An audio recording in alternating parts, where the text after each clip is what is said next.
So part 2 की starting वहीं से होती है जहाँ पर पिछला पार्ट खत्म हुआ था। यानी कि हम साकुरा को देखते हैं जो टेंगो को देख रही होती है और उसे कोई और लड़की हक कर रही थी, जिसके बाद मानो उसके ऊपर तो आसमान ही गिर पड़ा हो। उसका तो हार्ट ब्रेक हो जाता है और अपने टूटे हुए दिल को लेकर के अपने अपार्टमेंट के अंदर जाती है और भगवान को बोलती है, भगवान मेरे अच्छे दिन कब आएंगे। वो यही सारी चीजें सोच रही होती है, तभी उस अपार्टमेंट में वही लड़की आती है और उसके हाथ में एक पार्सल होता है जो कि साकुरा के पेरेंट्स ने उसको भेजा था। वो लड़की बोलती है कि मैंने इसे रिसीव कर लिया था जब तुम यहाँ पर नहीं थी। फिर वो दोनों थोड़ी बहुत बातें करते हैं और वो लड़की साकुरा को ड्रिंक के लिए इनवाइट करती है अपने रूम में।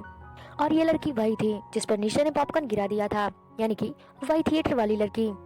यहाँ पर साकुरा नोटिस करती है कि यहाँ पर जितने भी चीजें हैं वो कपल में है, यानी कि जोड़ी में रखा गया है। फिर वो लड़की उसे कहती है, तो तुम वही लड़की हो ना जिसने अपनी 5 साल इंतजार करने के बाद अपनी ट्रेनिंग के फर्स्ट डे ही अपने क्रश को प्रपोज कर दिया था और फिर रिजेक्ट भी हो गई थी। जिसके बाद साकुरा तो एम्बैरेस हो जाती है और कहती है, ये न्यूज आप तक भी पहुंच गया, वैसे ये सच है। और फिर वो उससे माफी भी मांगती है अपनी हरकत के लिए। तब वो लड़की उसको बताती है कि अपार्टमेंट में मैक्सिमम वहाँ काम करने वाले सारे स्टाफ यहीं पर रहते हैं। इसके ये दोनों भी बात ही कर रहे होते हैं, तभी वहाँ पर टेंगो आता है और बोलता है, तुम मेरे अपार्टमेंट में क्या कर रही हो। बेचारी हमारी हीरोइन साकुरा वो तो बहुत ही ज्यादा घबरा जाती है और वहाँ से भागने लगती है, लेकिन वो लड़की उसे पकड़ लेती है और रोकती है। अपने फिर टेंगो को कहती है कि इसे मैंने ड्रिंक के लिए इनवाइट किया था तो ये कहीं नहीं जाने वाली है। जिसके बाद पता चलता है कि ये दोनों तो भाई बहन हैं। ये जानने के बाद साकुरा तो चैन की सांस लेती है और कहती है, हे भगवान बच गई, मैं क्या क्या सोच रही थी। यानी कि गॉड ने मुझे एक और चांस दे दिया है। यहाँ पर टेंडे की सिस्टर बताती है कि हमारी फैमिली में सभी लोग डॉक्टर ही हैं। यह सुनकर जिसके बाद वो टेंगो के रूम की तरफ देखने लग जाती है और अपने आप को और टेंगो को एक साथ देखते हुए इमेजिन करने लगती है। वो रोमांस वाली चीजें सोचने लग जाती है, जिसको देखने के बाद टेंडे बोलता है कि तुम मेरे रूम की तरफ क्यों देख रही हो। अगर तुम मेरे डिपार्टमेंट में काम करने का प्लान कर रही हो तो फिर दूर ही रहना, और आ भी जाओगी तो तुम्हारे लिए इजी नहीं होगा। जिसके बाद तो साकुरा कहती है कि मैं प्रॉमिस करती हूँ कि मैं एक यूजफुल नर्स बन के दिखाऊंगी और मैं गिव अप करने वाले में से बिल्कुल भी नहीं हूँ, बस आप देखते रहिए।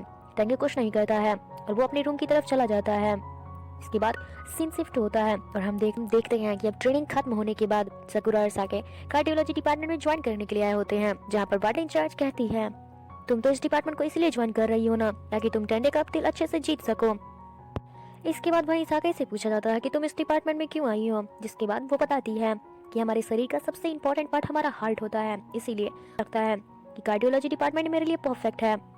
के बाद वहाँ के सारे स्टाफ तो काफी ज्यादा इम्प्रेस हो जाते हैं उसकी बातें सुन के। वहीं दूसरी तरफ टेंगो अपना ब्रेकफास्ट खरीदने के लिए कैंटीन जाता है, पर वहाँ पर उसकी फेवरेट चीज तो होती नहीं है। जिसके बाद वो वापस आ जाता है। वहीं इधर दूसरी तरफ हमें कार्डियोलॉजी डिपार्टमेंट का हेड को दिखाया जाता है, जो साकुरा को कहता है टीम वर्क करना होगा और उसका बहुत अच्छे से ध्यान रखना होगा। फिर कहता है, यानी कि हमारी हीरोइन से कहता है कि मैं चाहता हूँ कि तुम टेंगो को काफी अच्छे से ट्रीट करो। जिसके बाद वो कूल मैन से एकदम काइंड हार्टेड मैन बन जाए, वो सबके लिए, सिर्फ पेशेंट के लिए नहीं। वही है, मुझे नहीं पता कि मैं उस डेविल डॉक्टर को हैंडल कर भी पाऊंगी कि नहीं कर पाऊंगी, पर मैं अपना 100% दूंगी। यहाँ पर बोल रही होती है, लेकिन हमारा डेविल पीछे ही था, यानी कि हमारा हीरो टेंगो वो इसका है। हीरो कहता है कि तुम किसे डेविल कह रही हो। जिसके बाद नहीं किया है, वैसे भी मेरा मूड खराब है, तो अगर तुम मेरे साथ काम करना चाहती हो तो तुम्हें पहले मेरे रूल्स को फॉलो करना होगा। साकुरा, मैं सारे पेशेंट के साथ काफी सीरियसली रहना होगा, और दोस्त तुम किसी भी पेशेंट को अनकंफर्टेबल फील मत करवाना। और तीसरी बात, कोई भी सोच लेना। और लास्ट, मुझसे कुछ भी एक्सपेक्टेशन मत रखना, क्योंकि हमारे बीच और तुम्हारे बीच 0.001% भी कुछ नहीं हो सकता है, क्योंकि मुझे में कोई भी इंटरेस्ट नहीं है। तो प्लीज कोई एक्सपेक्टेशन मत रखना। अगर दुनिया में सिर्फ तुम एक लड़की भी बच जाओ तभी 0.001% भी चांस नहीं है। जहाँ पर साकुरा कहती है कि अगर इस दुनिया में मैं ही सिर्फ बचूं तो फिर 0.001% भी चांस नहीं है। जिसके बाद साफ मना कर देता है और कहता है बिल्कुल भी नहीं। फिर हम उन दोनों को देखते हैं जो कार्डियोलॉजी डिपार्टमेंट के एक रूम में जाता है और वहाँ पर एक पेशेंट कहता है टेंडो को, मैंने सुना है कि ये लड़की तुम्हें प्रपोज की है और तुमने इसे साफ मना भी कर दिया। जिसके बाद हंसने लग जाती है और कहती है, जी मैं ही वो लड़की हूँ। जिसके बाद टेंगो तो उसको देखने लग जाता है और कहता है, अपने काम पर फुल फोकस करो, ना कि किसी और बातों पे। पर ऐसा कोई काम ही नहीं है जिसमें वो गलती ना करे, ऐसा तो कभी हो ही नहीं सकता है। जिसके बाद वहाँ पर बैठा एक पेशेंट बताता है कि मेरी भी एक इंटरेस्टिंग शॉर्ट स्टोरी है, जहाँ पर एक इलेक्ट्रॉनिक शॉप है, वहाँ पर एक लड़की काम करती थी और उससे बाहर लंच के लिए इनवाइट भी किया, मगर इस दिन मैं गया। जिसके बाद अभी तक मैं हॉस्पिटल में ही हूँ। बैठा हुआ एक दूसरा पर्सन कहता है, कोई बात नहीं, तुम जल्दी से जल्दी ठीक हो जाओ और जाकर उस लड़की को बता दो। मुझे पक्का यकीन है वो लड़की तुम्हारे इंतजार में बैठी होगी अभी भी। जिसके बाद साकुरा भी उसको काफी कंफर्ट करती है। तो फिर टैंगो उसको कहता है कि जाकर दूसरे पेशेंट का ब्लड सैंपल लेके आ। फिर वो ब्लड सैंपल लेने के लिए जाती है और वहाँ पे बैठे सारे पेशेंट तो गौर से देखने लगते हैं कि अब ये लड़की क्या गड़बड़ करने वाली है, लेकिन वहाँ पर ऐसा कोई भी सीन नहीं होता है। वो उस आदमी का ब्लड सैंपल काफी अच्छे से लेती है, तब सब लोग उसकी तारीफ करते हैं, लेकिन देखते हैं कि उसने नीडल को अपने हाथ में ही भोंक लिया था। टेंडो तो सोचने लगता है और कहता है, एकदम इडियट है ये लड़की, हर काम में गड़बड़ करती है। इसके बाद टेंगो उसको बोलता है कि मैंने अभी जस्ट ब्रेकफास्ट और अभी तक मैंने ब्रेकफास्ट नहीं किया है और मुझे कुछ देर के अंदर मुझे बहुत सारा टेस्ट लेना था। जिसके बाद साकुरा उसको सॉरी बोलती है और कहती है, मैं जल्दी से इंतजाम करती हूँ, मैं भी रेडी होती हूँ, तब इसकी कोई जरूरत नहीं है। जिसके बाद वो साके को अपने साथ लेकर चला जाता है। भी अच्छा नहीं लगता, वो काफी ज्यादा जेलस फील करती है। और वैसे भी हम जब भी किसी को प्यार करते हैं तो फिर हम किसी और लड़की को उसके साथ नहीं देख सकते हैं और वो फीलिंग वाकई में कमाल का होता है। फिर वो वहां से जाने के बाद एक पेशेंट का ईसीजी टेस्ट करते हैं, जिसके बाद उन्हें पता चलता है कि उसके लंग्स में फ्लूइड बढ़ता जा रहा है। जिसके बाद टैंगो कहता है, हमें इसका ट्रीटमेंट जल्दी ही करना होगा। अब वहाँ के वार्ड के सारे स्टाफ कुछ कंक्लूजन में पहुंचते हैं कि सर्जरी से पहले हमें उसका फिजिकल स्ट्रेंथ बढ़ाना पड़ेगा। जिसके बाद सभी लोग अपना अपना विचार रखते हैं, लेकिन हम साकुरा को देखते हैं कि वो तो कुछ और ही सोच रही होती है। अगले दिन हॉस्पिटल में एक इवेंट होता है जहाँ पर साकुरा उस पेशेंट को ले जाती है ताकि उससे काफ़ी अच्छा फील हो, वो अपना मील एंजॉय कर सके। यहाँ पर निश्चय भी अपने वार्ड के सारे बच्चों को लेकर आया था, लेकिन वहाँ पर एक बच्चा स्लाइन हटा देता है, जिसकी वजह से उसके हाथ में यानी कि निश्चय के हाथ में खून लग जाता है उस बच्चे का, जिसको देखकर निश्चय तो काफ़ी ज़्यादा घबरा जाता है। साकुरा उस चोट को दिखाते हुए कहती है कि सब लोग अपना अपना बेस्ट करने की कोशिश कर रहे हैं। यहाँ पर ये पेशेंट बोलता है कि क्या तुमने टैंगो ने डांटा।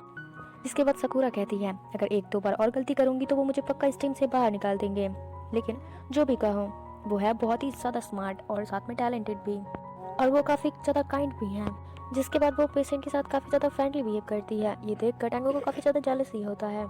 देखते हैं कि जो पेशेंट बिल्कुल भी अपना खाना ठीक से नहीं खा रहा था वो अपना पूरा खाना खत्म कर देता है, जिसको देखने के बाद टैंगो तो काफ़ी ज़्यादा इम्प्रेस हो जाता है साकुरा से। सीन में हम देखते हैं कि साकुरा टैंगो के लिए ब्रेकफास्ट लेके आई होती है, जहाँ पर वो टैंगो का एक ग्रुप फोटो देखती है और काफ़ी ज़्यादा स्माइल कर रही होती है, लेकिन वहाँ पर टैंगो आ जाता है और कहता है, क्या तुम मेरी चीज़ें चुरा रही हो। हीरोइन तो काफ़ी क्यूट अंदाज में बोलती है, मैं तो यहाँ पर तुम्हारा स्टैटिस्टिक हार्ट चुराने के लिए आई थी, वैसे देखा जाए तो तुम स्टैटिस्टिक नहीं हो बल्कि ट्वाइट हो। जिसके बाद टैंगो कहता है कि तुम्हारी वजह से उस पेशेंट का एपेटाइट वापस आ गया है। टैंगो कहता है कि किसी एक पेशेंट के ज़्यादा इतना ज़्यादा इन्वॉल्व होना अच्छी बात नहीं है। अचानक से पूछती है, क्या तुम कभी डेट पे गए हो। जिसके बाद वो तो कहता है कि तुम्हें उससे क्या मतलब है। जिसके बाद साकुरा कहती है, तुम अपने सिस्टर के साथ रहते हो, इसीलिए क्या मैं समझ सकती हूँ कि तुम अभी बिल्कुल सिंगल हो। जिसके बाद साकुरा तो काफ़ी ज़्यादा स्माइल करते हुए कहने लगती है, तो क्या मैं तुम्हारी गर्लफ्रेंड बन सकती हूँ, क्योंकि तुम तो कभी जिया कर कहता है, डोंट वरी, ये बिल्कुल ही सिंगल है अब तक। जिसके बाद साकुरा कहती है, इसका मतलब ये है कि मैं तुम्हारी गर्लफ्रेंड बनने के लिए नॉमिनेट कर सकती हूँ। तब टैंडो कहता है, बिल्कुल भी नहीं। तब किसुजी कहता है, इतना ज़्यादा कोल्ड बनने की कोशिश मत करो वरना इसे मैं चुरा के ले जाऊंगा। जिसके बाद टैंगो कहता है, कितना बेकार टेस्ट है तुम्हारा, पूरी दुनिया में सिर्फ तुम्हें यही मिली थी। जिसके बाद किसुजी कहता है, मुझे तो लगता है ये बहुत ही ज्यादा क्यूट है। तभी हम देखते हैं कि टेंडो का नजर ब्रेकफास्ट पे पड़ता है जो कि साकुरा उसके लिए लेकर आई थी। फिर हमें दूसरे सीन का और इधर साके का नजर एक तरफ जाता है जहाँ पर वो एनएसपीटी को देखती है। इसमें उस पर्सन का हार्ट बीट बिल्कुल नॉर्मल दिखा रहा था। जिसके बाद तो वो तुरंत सारे डॉक्टर्स को इन्फॉर्म कर देती है। जिसके बाद सारे डॉक्टर्स आते हैं और सिचुएशन को संभालते हैं और जल्द से जल्द उसे इमरजेंसी हॉल में लेकर जाया जाता है। टेंडो इसके बाद इमरजेंसी हॉल में जा रहा था जहाँ पर साकुरा उसके पास आती है और कहती है, क्या मैं कुछ हेल्प कर दे, क्या मैं कुछ किसी भी काम के लिए परफेक्ट नहीं हूँ। जिसके बाद साकाई को अपने साथ ले जाता है। अब अब्लासन तो बिल्कुल सक्सेसफुल ही हो जाता है। तभी वहाँ पर साकाई साकुरा के पास आती है जहाँ पर साकुरा उसको कहती है कि तुम कितनी ज़्यादा परफेक्ट हो, हर चीज़ को समझ जाती हो, अगर मैं वहाँ पर रहती तो मेरा ध्यान बिल्कुल भी नहीं जाता। जिसके बाद साकाई कहती है कि हम दोनों बिल्कुल ही डिफरेंट्स हैं, मैं सीखना चाहती हूँ और तुम पसंद किया जाना चाहती हो। इसके बाद हमें दिखाया जाता है जो कि थिएटर हॉल में उसी लड़की का वेट कर रहा था, यानी कि टेंगो की बहन का वेट कर रहा था, जहाँ पर वो देखता है कि वो लड़की पॉपकॉर्न खरीद रही होती है तो वो उसके